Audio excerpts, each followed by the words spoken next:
ఓం మహాగణాధిపతయే నమః. ఓం గురుభ్యో నమః. ఓం శ్రీమాత్రే నమః. పరమేశ్వర స్వరూపమైనటువంటి జ్యోతిష, వాస్తు మరియు ఇతర అనేకమైనటువంటి శాస్త్రములను మనకు అందించినటువంటి మహర్షులకి నమస్కారం. హయగ్రీవ హయగ్రీవ హయగ్రీవేతి యో వదేత్ తస్య నిస్సరతే వాణి జహ్నుకన్యా ప్రవాహవత్. అరుణాం కరుణాతరంగితాక్షీం ధృతపాశాంకుశ పుష్పబాణచాపాం అనిమాదిభిరావృతాం మయూకైః అహమిత్యేవ విభావయే భవానీం. శ్రీమాత్రే నమః. ప్రేక్షకులకి లలితాంబిక అమ్మవారి యొక్క అనుగ్రహం పరిపూర్ణంగా కలగాలని మనస్ఫూర్తిగా కోరుకుంటూ మనం ఈరోజు చెప్పుకోబోయేటువంటి టాపిక్ ఏమిటంటే, శని భగవానుడు మనకి వచ్చే సంవత్సరం మార్చ్ 29వ తేదీ నుంచి మారిపోతున్నాడు. ఎక్కడి నుంచి? కుంభంలో ఉండేటువంటి శని మీనంలోకి మారుతున్నాడు. దీనివల్ల ఏ రాసుల వారికి అర్ధాష్టమ శని, అష్టమ శని, ఏలినాటి శని అయిపోతుంది, ప్రారంభమవుతుంది. ఇది ఒక విషయం మీకు ఈ వీడియో ద్వారా నేను మీకు ఇచ్చే అవేర్నెస్ ఏంటంటే, అనవసరమైనటువంటి భయాలు, ఏలినాటి శని నడుస్తుంది, అర్ధాష్టమ శని నడుస్తుంది, అష్టమ శని నడుస్తుంది అనేటువంటి భయాలు పోగొట్టుకోవడం ఎలాగా? సింపుల్గా శని అంటే శని అని కాదు, కర్మ. ఇక్కడ కర్మ అని రాసిన చూడండి. అసలు కర్మ అనేది మనం మర్చిపోతున్నాం, అందుకే చిన్నగా రాశా. శని అనేది మాత్రమే మనం గుర్తుపెట్టుకుంటున్నాం, పెద్దగా రాశా. ఎందుకంటే ఇంతసేపు శని శని శని అనుకుంటున్నాం, శని అంటే ఎవరో కాదు, మన కర్మ. ఇది గుర్తుపెట్టుకోండి. అయితే ఇప్పుడు ఈ విషయాలు చెప్తుంది నేనైనప్పటికీ కూడా చెప్పేస్తుంది సాక్షాత్ లలిత అమ్మవారిగా భావిస్తూ ఒక్కొక్క అంటే ఏ రాసుల వారికి ఉందో మనం తెలుసుకుందాం. మకరము, కుంభం అయిపోయింది. ఇప్పుడు మీనము వారికి ఏలినాటి శని ఎంతకాలం అయింది ప్రారంభమై, ఎంతకాలంలో అవ్వబోతుంది, నెక్స్ట్ తీసుకోవాల్సిన జాగ్రత్తలు ఏమిటి? ప్రధానంగా ఇప్పుడు ఎండింగ్లో ఉన్నటువంటి ఏలినాటి శని యొక్క అంటే మనకి 20 నెలల క్రితం స్టార్ట్ అయిందండి. వీళ్ళకి 21 నెలల క్రితం స్టార్ట్ అయింది. ఇంకొక 3 నెలలు చిల్లర ఉంటుంది ఇక్కడ. దాని తర్వాత జన్మంలోకి వస్తాడు శని. ఈ 3 నెలలు చిల్లర చాలా క్రిటికల్. ఏ విషయంలో? ఇన్వెస్ట్మెంట్స్ విషయంలో. తొందరపడి అనవసరంగా ఖర్చులు పెడుతూ ఉంటారు. ఇది బాగా గుర్తుపెట్టుకోండి. తొందరపడి ఖర్చులు పెట్టడం. ఎప్పుడైతే ఇక్కడ శని భగవానుడు నుండి కుజుడి చేత దృష్టి పడుతుందో, ఈ తొందరపడి ఖర్చులు పెట్టేటువంటి దీంట్లోకి వెళ్ళిపోతుంటాడు మనిషి. సో ఇది చాలా కేర్గా ఉండాలి. ఇక రెండవది ఏంటంటే, ఇక్కడ నుంచి మార్చి 29వ తేదీకి రాశిలోకి వెళ్ళిపోతున్నాడు కదా. రాశిలోకి వెళ్ళిపోయిన తర్వాత ఇక్కడ శని ఏదైతే ఉన్నాడో రాశిలో సంచరిస్తుంటాడు. సహజంగానే ఫస్ట్ 2 మంత్స్ కొంచెం జాగ్రత్తగా ఉండాలి. ఎందుకంటే మే వరకు రాహు కూడా ఇక్కడ ఉన్నాడు. అంటే ఏమిటి? ఇది మారినటువంటి శని భగవానుడితో పాటు రాహు కూడా ఉన్నాడు.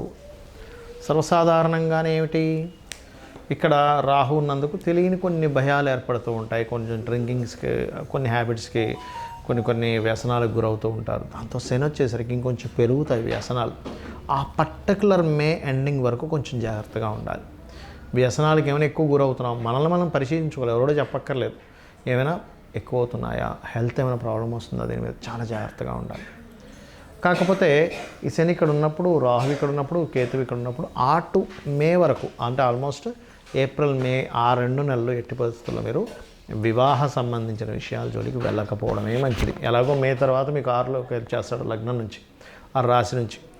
దాని తర్వాత రాహు ఇటు వచ్చేస్తాడు, శని ఇక్కడ ఉంటాడు, కాబట్టి పర్లేదు. అయితే మరి జన్మంలో తిరిగేటప్పుడు ఏంటండి శని? ఎందుకంటే ఇక్కడ ఒక 2.5 సంవత్సరాలు, ఇక్కడ ఒక 2.5 సంవత్సరాలు, అంటే దాదాపుగా 5 సంవత్సరాల 3 నెలలు ఉంటుంది ఇంకా ఇక్కడ నుంచి మీనం వారికి. ఏమిటి అంటే ఫస్ట్ దీని గురించి మాట్లాడుకుంటే ఇక్కడ కలిగే ఫలితాలు ఏమిటి అంటే, ఇది ఏదో వ్యాపారం చేస్తే ఏదో వచ్చేస్తుందట అనేటువంటిది ఏదో పుకారు మీరు అంటారు. ఇవాళ రేపు మీరు చూడండి, ఏదో మనకి అదేదో కాయిన్ అంట, అదో 10 లక్షలు ఇస్తారంట, 100 లక్షలు ఇస్తారంట, ఏవో చెప్తూ ఉంటారు జనాలు. వాటిని నమ్మి అటువంటి వైపు వెళ్ళడం జరుగుతూ ఉంటుంది ఒకటి. లేదా కొన్ని యాడ్స్ వస్తూ ఉంటాయి, మీరు ఇది కనుక తీసుకున్నట్లయితే మేము సప్లై చేస్తాము, దీనికి మీరు ఇంత ఇవ్వచ్చు, అది హడావిడి చేసేస్తుంటారు. అక్కడ ఏమైపోద్ది? అసలు యాక్చువల్ ఫ్యాక్ట్ ఏమిటి? నిజంగానే ఈ యొక్క బిజినెస్లో ఇంత ఇన్వెస్ట్మెంట్ చేయవచ్చా, చేయకూడదా, చేస్తే లాభాలు ఏమిటి, నష్టాలు ఏమిటి అనేటువంటి ఏమీ ఉండదు.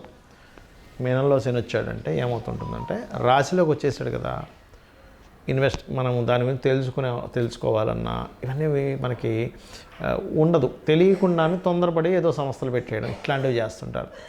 ఇక్కడ తొందరపడి ఎట్టి పరిస్థితుల్లో సంస్థ పెట్టకండి. ఎందుకంటే రాశిలో శని సంచారం జరిగేటప్పుడు మనిషిని ఒక సంస్థ పెట్టేలా చేస్తుంది అక్కడ, అది ముఖ్యంగా. అలాగే కొంచెం తండ్రి గారి ఆరోగ్య విషయంలో కూడా జాగ్రత్తగా ఉండాలి. తండ్రి గారి ఆరోగ్య విషయంలోనే అప్పులు ఇవ్వడము తీసుకోవడము ఏమవుతుందంటే, మందుడు కదా ఇక్కడ, మనం ఎవరికి అప్పులు ఇస్తున్నాము, ఎవరి దగ్గర నుంచి అప్పులు తీసుకుంటున్నాము, ఈ కంట్రోల్ అనేది తప్పుతూ ఉంటుంది, గుర్తుపెట్టుకోండి. సో ఇవి చూసుకుంటూ మీరు నిత్యము కూడా వీలైనంత వరకు ఎక్సర్సైజ్ చేయడము, వాకింగ్ చేయడము, రన్నింగ్ చేయడము ఇవి ఎక్కువగా చేస్తుండాలి.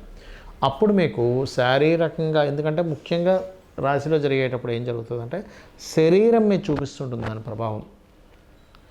అంటే ఏమిటి, బద్దకించడం, ఏం వెళ్తాంలే వాకింగ్కి, ఏం చేస్తాంలే, అదేమైపోతుంది, ఎప్పుడైతే రెగ్యులర్గా చేసే వాళ్ళు ఆపుతారో వాళ్ళకి ఇంకా ఎక్కువ ప్రమాదం. రెగ్యులర్ చేసే వాళ్ళు రెగ్యులర్గా చేస్తుండాలి, ఎందుకంటే శరీరం ఒక దాని మీద అది అలవాటు పడుంది. సో ఇటువంటివి జాగ్రత్త పడాలి. వీలైనంత మట్టుకు మీరు దీనికి వచ్చిన టెక్నిక్ ఉంటుంది, చెప్తాను. దగ్గరలో ఉండేటువంటి ఆలయాల్లో ముఖ్యంగా ఆంజనేయ స్వామి కానీ, సుబ్రహ్మణ్యేశ్వర స్వామి ఆలయం కానీ, లేనట్లయితే నరసింహస్వామి యొక్క ఆలయానికి కానీ వెళ్ళి చక్కగా అక్కడ ప్రదక్షిణం చేసుకొని, ఇంకా రోజు అది పనిగా పెట్టుకోండి. వెళ్తున్నాము వస్తున్నాము, ఇది మాత్రం ఎట్టి పరిస్థితుల్లో మానను అనే ఒక శబ్దం తీసుకోవాలి. ఏమీ కాదు అప్పుడు, గుర్తుపెట్టుకోండి. ఇలా చేయండి, అనే విధాలా బాగుంటుంది. మీకు ఒక ముఖ్యమైనటువంటి విషయం తెలియాలి, ఏంటంటే శని కర్మ అని ఎందుకు రాశాము. శని ఒకటే కర్మని కాదు, ప్రతి గ్రహము కూడా మన కర్మ సంబంధంగానే మనం జన్మించినప్పుడు ఆ పొజిషన్లోకి వెళ్తుంది. ఇప్పుడు పూర్వజన్మల్లో మన యొక్క అధికారాన్ని దుర్వినియోగం చేసుకున్నాం అనుకోండి, రవి పాడైపోతాడు జాతకంలో. ఇంకొకరి మనసులు బాధ పెట్టాము, చంద్రుడు పాడవుతాడు. గైడ్ చేయాల్సింది మిస్గైడ్ చేశాము, జూపిటర్ పుడతాడు ఆ జాతకుడు. అంటే ఆ బలం స్ట్రెంత్ కోల్పోయింది. అంటే అలాగా ఒక ఎగ్జామ్లో కూర్చున్నాము, రాయాల్సినటువంటి ఎగ్జామ్ ఏదైతే ఉందో కరెక్ట్గా రాయకుండా తప్పులుగా రాస్తే ఏమవుతుంది, ఆ మార్కులు ఎలా తగ్గుతాయో ఆ యొక్క స్టూడెంట్కి సేమ్ యాజ్ ఇట్ ఈజ్. ఇవన్నీ మన ఎనర్జీస్ అనుకుందాము, గైడ్ చేయడము, మనసు, అధికారము, అదేవిధంగా మార్స్ అంటే కుజుడు అంటే ఏంటి, భూములకు సంబంధించినవి. ఎవరిదైనా భూములు లాక్కోవడము, లేకపోతే అన్నదమ్ముల విషయంలో నువ్వు ఒక రకంగా ప్రవర్తించడము. శుక్రుడు అంటే పెళ్ళి, వివాహ సంబంధించిన విషయాల్లో నువ్వు ఎలా ప్రవర్తించావనే దాని మీదే ఈ జన్మలో నీకు వచ్చేటువంటి జీవిత భాగస్వామి, స్త్రీ కావచ్చు పురుషుడు కావచ్చు, ఉంటుంది. అలాగా కాలానికి మోక్షానికి కారకుడైన రాహుకేతువులు కావచ్చు, బుద్ధికి కారకుడైన బుధుడు కావచ్చు, ఇవన్నీ కూడా ప్లానెట్స్ అన్నీ కూడా కర్మ సంబంధమే. అయితే శనికి మాత్రమే ఎందుకు ఎక్కువ కర్మ సంబంధం అంటే, న్యాచురల్ కర్మస్థానాధిపతి అవుతాడు ఆయన. అన్నీ ఒక ఎత్తు, శని ఒక ఎత్తు. ఆయన ఏంటంటే సర్కిల్లో తిరిగేటప్పుడు ఆయన ఒక్కొక్క రాశిలోకి ఎంటర్ అవుతున్నప్పుడు మీ లగ్నం నుంచి కానీ మీ చంద్రుడి నుంచి కానీ ఇప్పుడు వీళ్ళకి ఏ కర్మని ఇవ్వాలి, లక్షలు కోట్లు కలిసి వచ్చే కర్మని ఇస్తాడు, బాగా అసలు అప్పులు పాలైపోయేటువంటి కర్మను కూడా ఆయన ఇస్తాడు. అది ఎలా అంటే, ఒక పోస్ట్ మ్యాను మనకి మనీ ఆర్డర్ ఆయన ఇస్తాడు, ఒక టెలిగ్రామ్ ఆయన ఇస్తాడు, వాడు చచ్చిపోయాడు అనేటువంటి టెలిగ్రామ్ ఆయన ఇస్తాడు, మనీ ఆర్డర్ ఆయన ఇస్తున్నాడు కదా. అదేవిధంగా మనకి శాటర్న్ యొక్క ప్రభావం అనేటువంటిది ఏంటంటే, మీకు ఏ రాసుల్లో తిరుగుతున్నప్పుడు, ఒక లగ్నంలో జన్మించినప్పుడు కాలం నుంచి మీరేం పొందబోతున్నారు మీ ప్రమేయం లేకుండా. అంటే ఎలా అంటే, ఇప్పుడు చూడండి, మన ప్రమేయంతో కొన్ని ఉంటాయి, నేను ఇది చేస్తాను, ఇది చదువుకుంటాను, ఇందులో సక్సెస్ అవుతానని కదా. అలా కాకుండా కొన్ని మన ప్రమేయం ఉండదు, వర్షం పడుతుంది మన ప్రమేయం ఉండదు, వెళ్ళాం వర్షం పడింది తడిచిపోయాం, బాగా ఎండలు ఉన్నాయి మన ప్రమేయం ఉండదు. కానీ వర్షం పడుతున్నప్పుడు మీరేం చేయగలరు అంటే గొడుగు వేసుకోగలరు. బాగా ఎండ ఉంది, మీరేం చేయగలరు అంటే ఏసీ రూమ్లో కూర్చోగలరు. అంటే ఈ ఏసీ రూమ్లో కూర్చోవడం కానివ్వండి, వర్షం పడుతుంటే గొడుగు వేసుకోవడం కానివ్వండి, లేకపోతే బాగా చలేస్తుంటే స్వెటర్ వేసుకోవడం అనేటువంటిది మీ పరిధిలో ఎలా ఉందో ఒక నామస్మరణ, అంటే లలితా అమ్మవారి యొక్క స్తోత్రాల్లో ఓం అనాకలిత సాదృశ్య చుబుక శ్రీ విరాజితాయై నమః అనేటువంటి నామస్మరణ 100% మిమ్మల్ని ఈ కర్మ నుంచి కొంత బయటపడేస్తుంది. అయితే ఈ కర్మ నుంచి బయటపడాలంటే ఫస్ట్ మీరు ఏదో మంత్రం చేసేసుకొని అది చేసుకొని ఇది చేసుకుని అయిపోతుందంటే కాదు. ఎలా అంటే మీకు పశ్చాత్తాపం అనేటువంటిది రావాలి.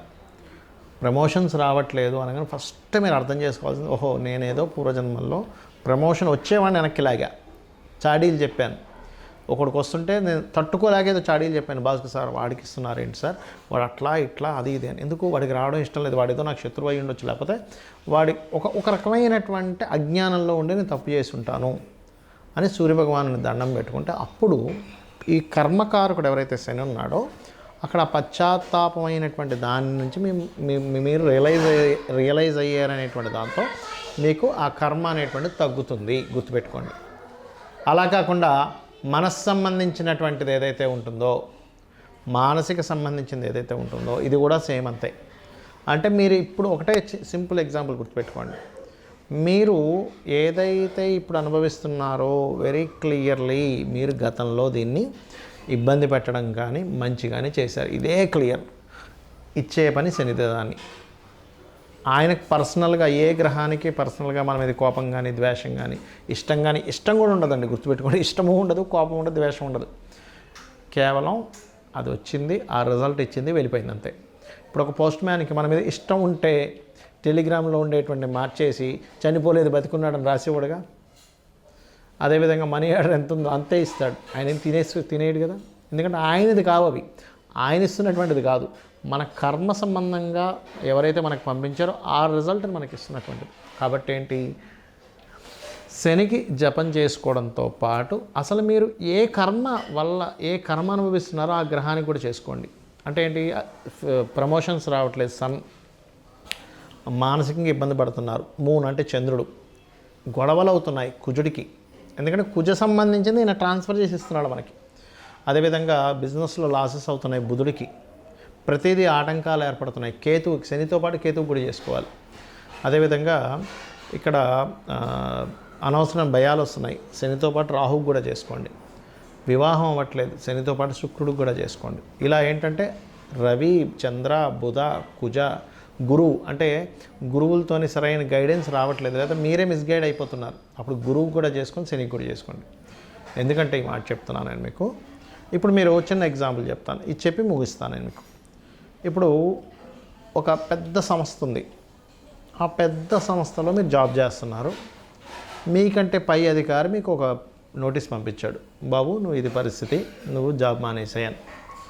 అప్పుడు కేవలం ఈయనతో పాటు ఈయనకి చెప్పుకున్నప్పుడు ఏమంటాడు, ఆయన నాకు కాదు బాబు, నా పైన బాస్ ఉన్నాడు, ఆయన నువ్వు చెప్పుకో, ఆయన ఓకే అంటే నాదే ఉంది, నేను మధ్యలో వాడినే అంటాం కదా.